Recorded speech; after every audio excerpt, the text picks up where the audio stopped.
Signore Ministre, autorità, magnifici rettori, care colleghe e colleghi, care studentesse e studenti, signore e signori.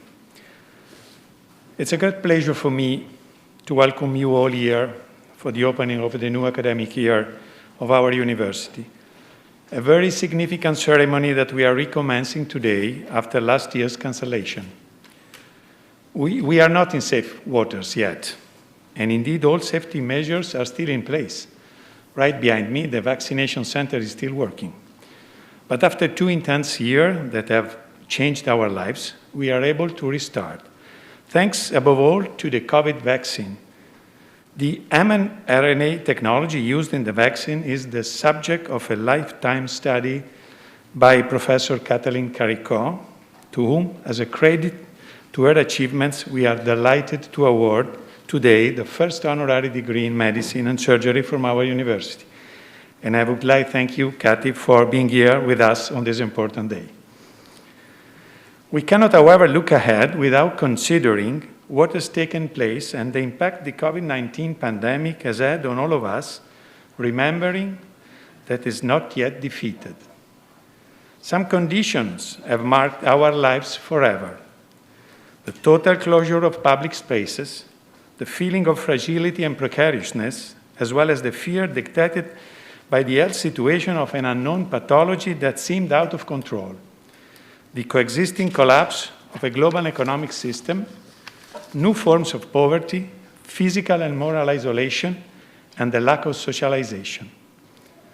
The university system has demonstrated a strong ability to react to these phenomena by, for example, transferring all its courses to distance learning in just a few days, exploiting digital technology and thus facilitating a transformation that was already taking place, but without this urgency and need and speed. While our hospitals were fighting the pandemic, the university too played its part and fought its own battle, continuing to train students in the best possible way. We acted as a community and kept a cool head. As a community, we made decisions, and as a community, we worked together to overcome obstacles and misunderstandings. From an educational point of view, the challenges for a medical school have not been easy.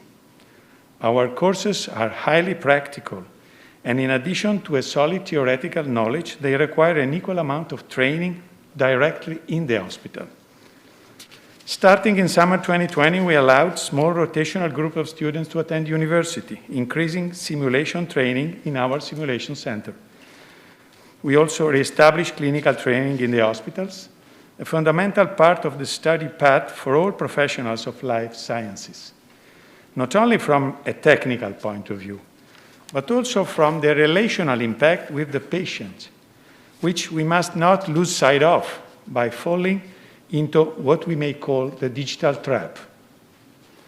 This was an important challenge for which I would like to thank all my colleagues in the Humanitas Group Hospital Network. Furthermore, we managed to establish new agreements with some hospitals abroad to allow foreign students unable to reach Italy to carry out clinical training in their own country.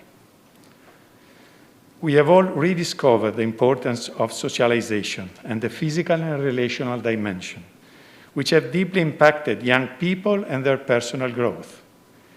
For this reason, we set up a psychological counseling service for our students, online and offline, to combat self-isolation and anxiety, which was found in roughly 1/3 of our students, according to a recent study. Students enrolled at medical school during a pandemic era are fully immersed in a real-world opportunity for professional identity formation. The pandemic intensified the sense of solidarity and community and developed a desire to help and contribute. Many decided to serve as volunteers in hospitals or in our vaccination center, together with residents and faculty members. And in this period of struggle, never have we better understood that no one can walk alone. We cannot walk alone. Some of the significant changes in actions and behavior introduced during the pandemic are related to the rise of digital technology, which is here to stay. This new hybrid form of teaching favors the characteristics of our students, who are part of the so-called Generation Z. Growing up in the midst of a turmoil of a climate emergency and a global pandemic, they are certainly more digitally connected young people than any previous generation. But they are also more aware of environmental and social issues and more optimistic about the opportunities presented by a world that is evolving faster than ever. Distance learning activities have to be specifically designed to maintain interest and create a dynamic and collaborative environment. In fact, not only does the technology need to be reviewed, but also the teachers themselves need to reimagine the educational process. To this end, we organized a teaching observation project under the supervision of experienced education managers. We also developed an experimental on-track program for medical students, allowing them to gain further experience in specific clinical areas of interest to better prepare for future career choices in postgraduate specialties. Without a doubt, the limitation imposed by COVID in attending clinical units have further emphasized the role that simulation plays in preparing students and residents in the life sciences. I'm pleased to say that specifically related to the integration of simulation in our curriculum, Humanitas University received the 2021 Aspire to Excellence Award promoted by the International Association for Medical Education. Postgraduate training is a fundamental issue where we have a clear responsibility towards the professionals of the future. And thanks to the commitment of our Ministries of University and Health, the number of contracts has increased over the last 2 years with a favorable impact on the ratio between applications and available places. I would also like to take this opportunity to thank all our residents for their continuous effort during the pandemic, particularly for their work in clinical areas far from their specialties. The ever closer collaboration with the hospitals of the Humanitas Group and the attention to the process of education and clinical quality has also allowed us to obtain the 7th consecutive JCI accreditation since 2002, the second as an academic hospital, where the integration between hospitals and university has been marked as excellence. I consider this one of the main reasons why postgraduate doctors placed the majority of our specialty schools, with over 400 active residents, in their top 3 choices of their specialty area. And still on the topic of training, I sincerely hope that the regional authorities will finalize the project related to the progressive autonomy of postgraduate doctors to help bring us into line with the European models that our young colleagues have repeatedly requested. Now, turning to research activities, it cannot be denied that the pandemic produced a remarkable increase in scientific productivity, shining the light on the critical importance of research in ensuring the health and well-being of our society.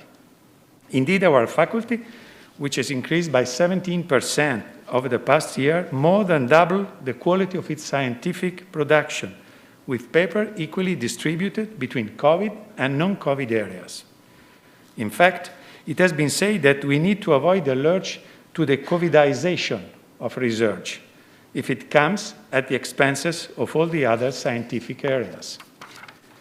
And the great boost to research can also be attributed to the wider adoption of the open access policy, with a greater free exchange of data, as shown in this slide here. To guarantee such excellence and maintain a constant pipeline in research, it is of paramount importance to train students from the very start of their academic career. That's why we developed the Virgilio program, designed to train physician scientists, managed in partnership with the Universities of Milan and Milano Bicocca, and financed by a Fondazione Cariplo grant. The recent graduation ceremony of the first cohort and the feedback from our students confirm the importance of this project. It is now a shared belief that expertise and critical reasoning are more crucial than ever before, but to cultivate public awareness and avoid misunderstandings, we must strive to create a culture of scientific method and process, a real mission of health and scientific literacy, as recently discussed and approved at T20 meeting. As a result, the third mission may be the key to bringing real benefit to society. We are increasingly engaged in public activities and events strongly rooted in the territory, such as health prevention campaign or awareness-raising events on issues of public health interest. We should encourage open and evidence-based discussion, countering misinformation and falsehoods. Over these past 2 years, we have continued to increase student enrollment, maintaining a roughly 40% ratio of foreign students from around the world. An analysis of the most recent data seems to confirm that the COVID pandemic had no impact on the appeal of medical school, perhaps suggesting that whenever there is a period of uncertainty, with individuals worrying about the likelihood of getting a job, medical school's applications tend to increase. People recognize that regardless of what's going on around us, we always need physicians, nurses, and other healthcare professionals to look after our well-being, and that contributes to a sense of job security many find desirable. Additionally, in the field of medicine, gender equality is a topic of serious debate, and we are about to finalize our gender equality plan in order to effectively address related issues, with a series of targeted actions to be implemented in the very near future. Another important area to address is the evolving needs of the population and how the life sciences can respond by remodulating their courses. If we consider the statistics from the Health at a Glance report 2021, the number of nursing graduates in Italy is well below the average of participating countries. It seems likely that the course contents need to be more closely aligned with the hospital requirements and the clinical competence. As a first response to these shortfalls, we have opened the degree course in nursing at Humanitas Waterdomini in Castellanza in collaboration with Università Liuc and its teaching staff, and developed a master's degree in nursing sciences with differentiated pathways in the light of the new needs of the aging population, the increasing impact of technology, and the importance of cultivating soft skills. In a world of healthcare where digital technology and innovation are progressing at impressive rates, educational projects that can incorporate different skills and integrate well with the biotechnical sector must be increasingly valued. The first MEDTEC degree course, created together with Politecnico di Milano, now in its third year, is heading in this direction. To date, some 200 students from all over the world have chosen this transdisciplinary course, which aims to be the tangible answer to the need of new skills within the medical sector. The purpose of this degree course is to open new opportunities for students, even outside the hospital, perhaps in industry. This is also reflected by the active participation of some innovative companies in the field of biotechnology and medical devices. In the last 2 years, other universities have started similar initiatives that recognize the interest in the connection between medicine and technological innovation, although with different structures and curricula. It may now be appropriate to establish a sort of national coordination to compare our best experience and present ourselves in Europe with a winning and innovative model. In this new learning perspective, the university must be the home in which to grow and stimulate ideas, and above all, to help put them into practice. The history of universities and their evolution is closely connected with their ability to project and play their part in building the future. Italy still has a long way to go in this area, if we also consider recent data that see us among the countries with a moderate rate of innovation. With this objective in mind, the innovation building which President Rock has just mentioned will be built.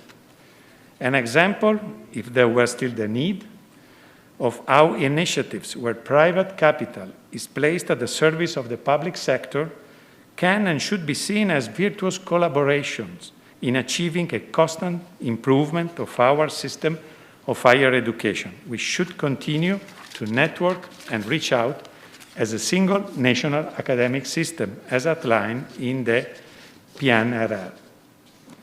And let me add just one last point on the topic of connection between universities and local territories. If the future regeneration of our metropolitan cities were to include the great cultural settlements of university centers in their plans, certainly our geographical area would be a good candidate, with a very large number of researchers, doctors, students, and citizens circulating every day in this area. Hence, when designing the future developments of the underground network of the great metropolitan city, I sincerely hope that even the southwest part will not be forgotten. COVID-19 has accelerated changes which will have a long-lasting impact in the future. Universities should be at the forefront and lead the vision of the future. And it's now with great joy and emotion that I declare the 2021-2022 academic year of Humanitas University open. Thank you.